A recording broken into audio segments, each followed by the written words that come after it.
Hello guys, Robot1 here, and today I am doing the Future of Yugioh on my channel. And for you guys who don't know what the Future of Yugioh is, the Future of Yugioh is a segment on my channel where I talk about cards, decks, archetypes, all sorts of things that I think that will be good later on in the game, or just that are really interesting. So today we've got quite a few cards to talk about, so I'm not really going to be doing it on the where you can see my face sort of thing. I'm going to be doing it how I used to do it on Dev Pro here. And today we're going to start off with a new archetype that is being released in Dark Illusions, I believe. And it's called the Subterra archetype. We recently got the monster yesterday or the day before that because it was on the Konami stream. So, or Yu-Gi-Oh stream for the Nationals in America. So yeah, so let's get into this new archetype. So, Subterrane Behemoth Stadagmo. It's an Earth level 10 rock flip effect monster, 2800 attack, 2100 defense. From those stats alone, I don't really think it's that good, because it's a level 10 monster. You think it'd be a bit bigger. Oops. Its effect is...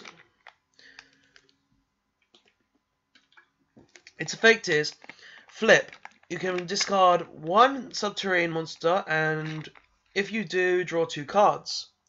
Okay, so it's got sort of a pantheism effect there. Next effect. Oh, and you can only use this effect of Subterranean Behemoth once per turn. Next effect is when a face-up monster you control is flipped face-up, or flipped face-down. If you control no face-up monsters, you can special summon this card from your hand in defense position.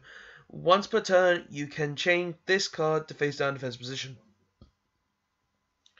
Okay, so it's got an ability that allows you to summon itself, plus it has a ghost trick effect where it can set itself, which is kind of good, I suppose, because it allows you to actually be able to gain your effect to draw 2 cards every turn. So that's quite interesting, I would say. So yeah, that's pretty cool. Pretty cool indeed. The next card for the archetype is the Hidden City. The Hidden City is a field spell. With the effect that says, when this card is activated, you can add one subterranean monster from your deck to your hand. So already it's got the ability of Oracle of Zephyr, being able to search any Subterra monster from your deck to your hand. Next effect, once per turn, you can change one face-down defense position monster, or one face-down defense position Subterra monster you control to face-down attack position, to face-up attack, or defense position.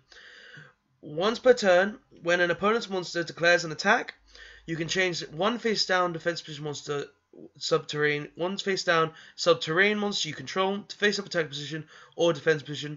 Then you can negate the attack. You can only activate one Hidden City per turn. Okay, so what I'm getting from this is it's a very flip-based deck. Konami are trying to make us have a new format where all these decks are quite different and look very interesting. From seeing this as a level 10 sort of thing, if we get more level 10s for this archetype, I could see other cards being used in this deck as well, stuff like Mound of the Bound Creator, because that would actually keep this thing alive really easily. So yeah, these 2 cards are really interesting so far, and I can't wait to see what else we get. Okay, so the next cards we're going to be talking about are the Dark Lord cards, and the first one is Dark Lord Lucifer. Now, Dark Lord Lucifer is a level 11, 3000 attack, 3000 defense Dark monster. Its effect is, cannot be special summoned. If this card is tribute summoned, you can special summon one Dark Lord or Fallen One monster from your hand or deck, up to the number of effect monsters your opponent controls. While you control another Dark Lord or Fallen One monster, your opponent cannot target this card with card effects. Once per turn, you can send cards from the top of your deck to the graveyard equal to the number of darklords and fallen angel monsters on the field, and if you do, gain 500 life points for each darklord and fallen card sent to the graveyard by this effect. Okay, so it's got life gaining effects, which is kind of cool. It's also got an effect that allows you to special summon as many out as possible. I believe that's how I read it.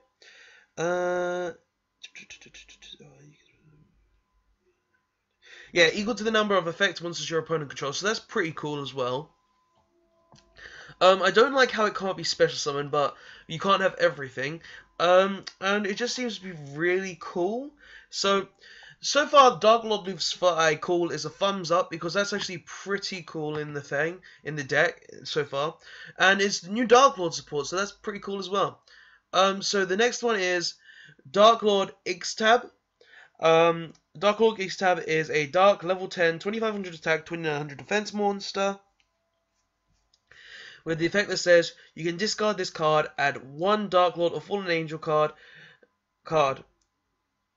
Wait, what? You can discard this card and one Darklord or Fallen 1 card. That's a cost. Draw 2 cards. So an insta draw thing, which is kind of cool.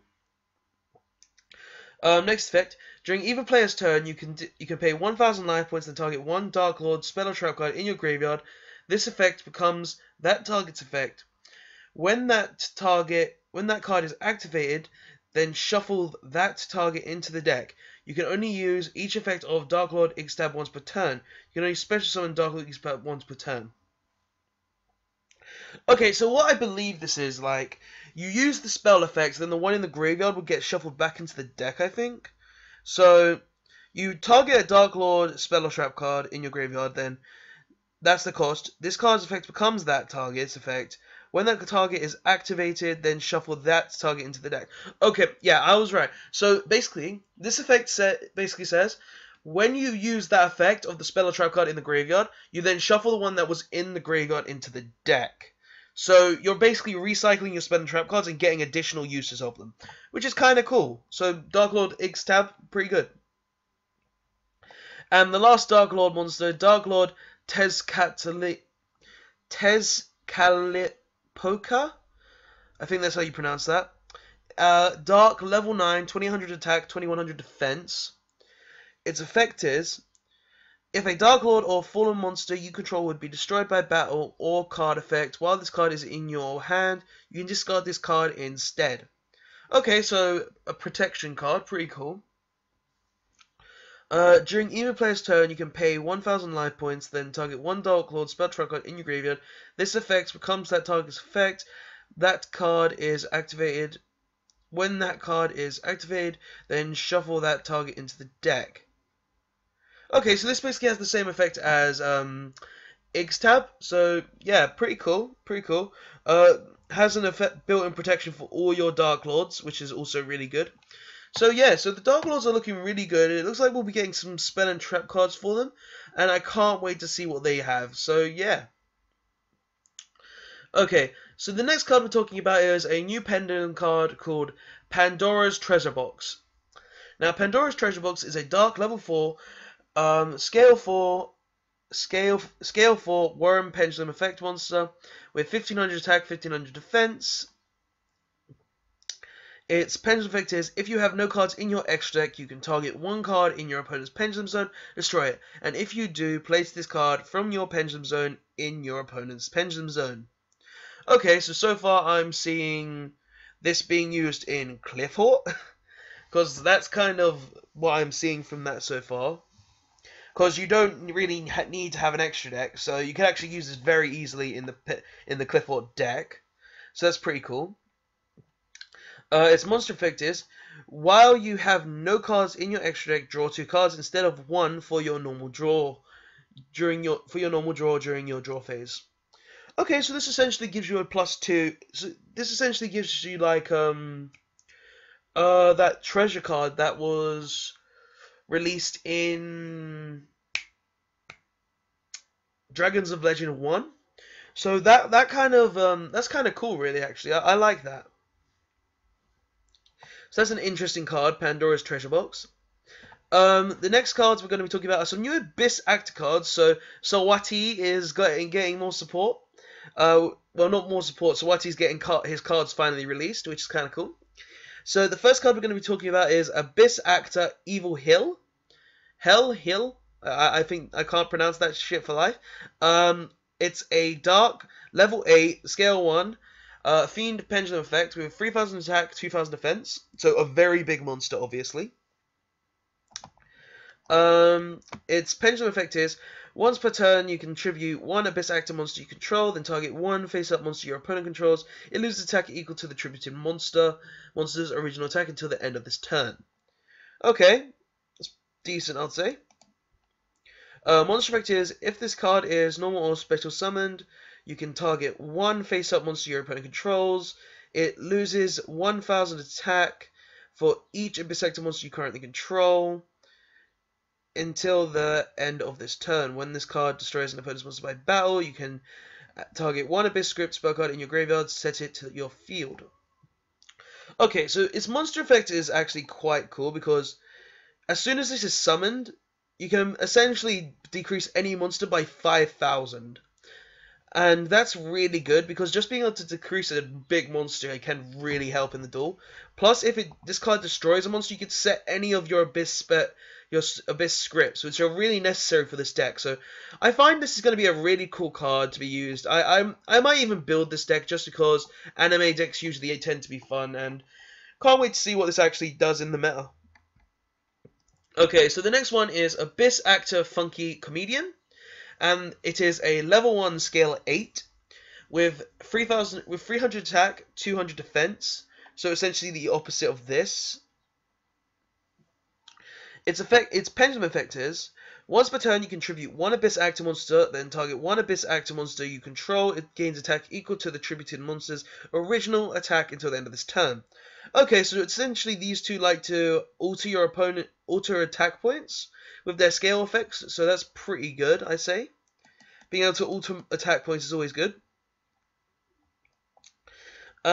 Its monster effect is if this card is normal or special summoned, you can make this card gain 300 attack for each Abyss Actor monster you currently control. Until the end of this turn, you can target one other Abyss Actor monster you control. It gains attack equal to this card's current attack until the end of this turn. This card cannot attack the turn you activate these effects. First off, I think its monster effect isn't that great, because I would say the max you could get this up to is 18, and I would rather have it as a scale anyway, because I'm essentially gaining attack and just pensioning something back regardless. So I'd say this is more of a scale monster than an actual normal summonable monster, a normal summon monster. So yeah, its monster effect isn't that great, but its pendulum effect is pretty decent. So yeah, if you're gonna use this, put it in the scale. Don't summon it too often unless you have to. So yeah, those are the Abyss Actor cards. Next is a ritual monster that is obviously what happens to Bian, I believe his name is Bian. Let's I'll quickly check that actually. I can't remember. Yeah, Bian. So that this is essentially Bian, but because of the trap card, the new trap cards artwork, I believe Bian was transformed into this. So obviously we're getting more of the dual terminal story going along. So this is what Bian turns into thanks to the Oracle of Zephyr. So yeah, so let's read on it. Let's read what it is. It is called Servias the Crowned Ancient Sage. Its effect is well, not its effect yet, sorry. It's a light level 7, 2600 attack, 2800 defense. Bian, you got a buff, mate. Its effect is you can only ritual summon this card with Fairy's Blessing. So this card that we'll be talking about in a minute. During either player's turn, when your opponent activates a card or effect that targets a monster your opponent you control, you can discard this card, negate the activation. Okay, so it's got a hand trap sort of thing, stopping targeting, but a lot of things don't target anymore, so I don't really know how this will be, if this will be good or not. I suppose if you're against a Pendulum player and he's using Kyrian, this could be really good. But otherwise, I don't really see that effect really being that great. Its next effect is, during either player's turn, when your opponent would special summon a monster slash monsters, you can return this card on the field to the hand, negate the summon, and if you do, banish that monsters. So essentially this can be a solemn warning that banishes. So that's a really good effect, I'd say. Just being able to return it to the hand, have a hand trap again, and be able to banish all the monsters that would be summoned. That's a really good effect, and I really think that's pretty cool. So yeah, that's really good in my opinion, and yeah, I can't really say much else other than that's a really good effect. Okay, so let's get on to the next card, which is... Actually, I think we'll talk about Fairy's Blessing firstly, and this is the actual ritual spell. So Fairy's Blessing is a ritual spell with the effect that says, this card can be used to ritual summon any light ritual monster. You can also tribute monsters from your hand or field whose total level equal the exact level of the ritual monster you ritual summon. So essentially, this can summon any light ritual monster, which is really good, just giving us an easy thing like that. And it has to be the exact level, just putting that out there. So yeah, this is a really cool card in my opinion. I really like how this works. And yeah, I think this will probably be used in the Cyber Angel deck, because I believe all the Cyber Angels are level 6, including Herald and Sephira, that are used in the deck. So yeah, can't wait to see how the Cyber Angels use that. So the next card we're going to be talking about is a new Metalfoes card called Rare Metalfoes Bismagia. It's the first effect monster pendulum in the archetype of the 4 metals. So, Metalfoes, which I think is pretty cool. So let's read up what it does. Okay, so it's pendulum. So it's a fire level 1, scale 8, 0 attack, 0 defense. So it's pretty weak. It's a pendulum effect is, once per turn you can target one face-up card you control, destroy it, and if you do, set one Metalfoes spell card directly from your deck. So what every Metalfoes' pendulum effect is, and its monster effect is, if this card on the field is destroyed by battle or card effect, you can add one Metalfoes monster from your deck to your hand during the end phase of this turn. You can only use this effect of random stats once per turn. So, I don't like its monster effect. It's decent, but I think if it was a level 2, it would be a lot better, because when you look at this deck, everything, being it as a scale 1, you would probably want it to have, being as a scale 8, you would probably want to set it as a scale, because it's a very good card, but because its effect says when it's destroyed by battle or card effect, then you might want to summon it so you can gain a scale effect, but as it being a scale 1, you can't actually summon it back to actually gain full advantage of this card. So, my opinion is, I wish it was a level 2, but it's basically an additional one of this, of the scale effect, and if you want to, it could be the Searcher, End Phase Searcher, but to be honest, I'd prefer if it was a level 2, but it's an okay card. Now, the next Metalfoes card we're going to be talking about is full Metalfoes Fusion. It's essentially a quick play Shadow Fusion. So, its effect is Fusion summon one Metalfoes monster from your extra deck using monsters from your hand or field as fusion material. So, and it's a quick play spell card. That's all I really got to say there, because it's essentially a Shadow Fusion for Metalfoes. They're probably just trying to make this one of the best decks they possibly can, and yeah, there's nothing really else to go into that. And now for the new Metalfoes Fusion. Now, Metalfoes Fusion. Now, the new Metalfoes Fusion is called Metalfoes Mithril, and it's a fire level 6, 2600 attack, 1000 defense. It takes one Metalfoes monster and one Pendulum monster to make it, and its effect is you can target 2 Metalfoes cards in your graveyard and one card on the field. As cost. Shuffle the first target into the deck. So the first two Metalfoes cards into the deck, and if you do, return the second target to the hand. Okay, so I see this as a kind of a tiramisu effect, which is kind of cool. It's not as good as tiramisu, obviously, but it's still pretty decent. You can only use this effect of Metalfoes Mithril once per turn. Its next effect is, if this card is sent from the field to the graveyard, you can special one face-up Metalfoes Pendulum monster from your extra deck, or one Metalfoes Pendulum monster from your graveyard.